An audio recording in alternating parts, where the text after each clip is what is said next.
admission in the International Islamic University because I had so many questions about Islam, Judaism, Christianity, and their contributions to human society.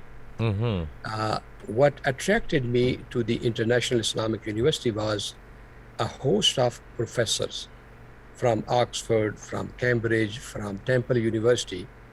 As you know, General Muhammad Ziaul Haq, he was the president at that time, and he wanted to Islamize the country. So he talked to King Fahad and, say, for example, other Arab leaders, and they established this International Islamic University, and the intention was to Islamize Islamic knowledge. They brought the best of the professors, Muslims, as well as some non-Muslims professors. Among them, Dr. Hassan al-Shafi'i. He was a graduate of Al-Azhar University, and Dr. Hussein Hamid Hassan and Dr. Anis Ahmed, for example, they were the most prominent scholars. Dr. Anis Ahmed was the student of late Ismail Faruqi from Temple University. So when I saw him, I talked to him and I asked him these questions.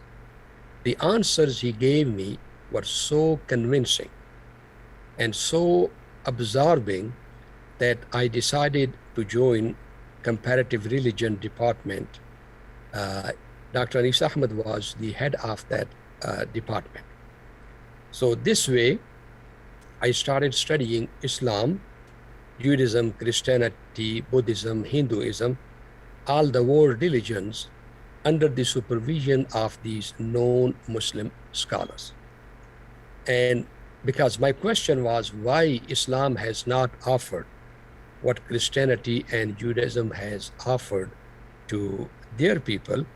So he put me on the course to study Christian theology and Christian religious, say, for example, you can say sacraments or Christian contribution to the society at large.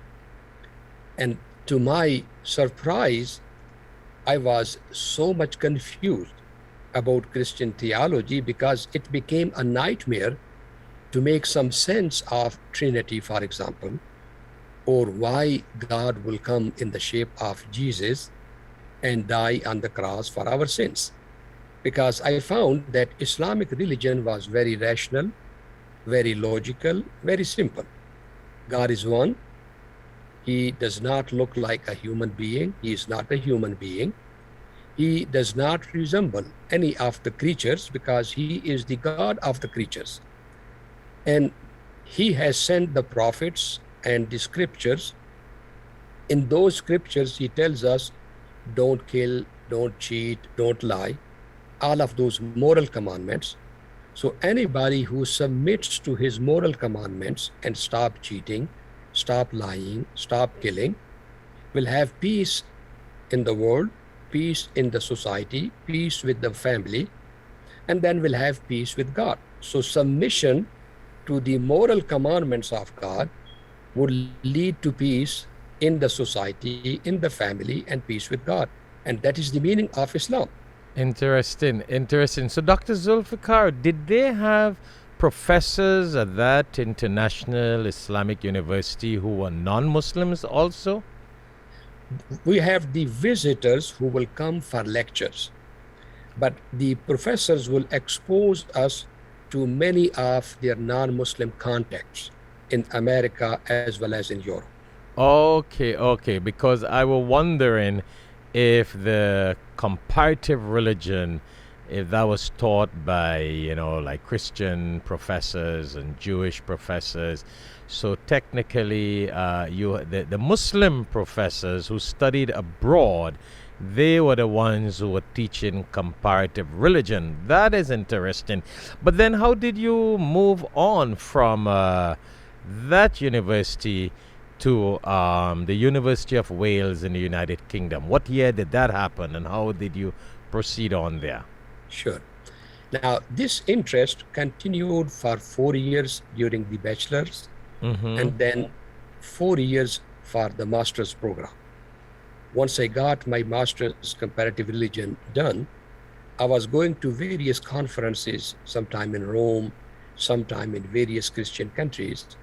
So this way, I came across Professor Houston Smith in one of the conferences in Vatican. And Houston Smith very much encouraged me to take my PhD from some of the non-Muslim universities. Because he advised, he said that your exposure has been very good, but still you need to hear from the Christian and the Jewish scholars and scholarship themselves. So with his recommendation, I got the admission in Howard Divinity College, but unfortunately had an auto accident in Pakistan and was paralyzed for almost 2 years.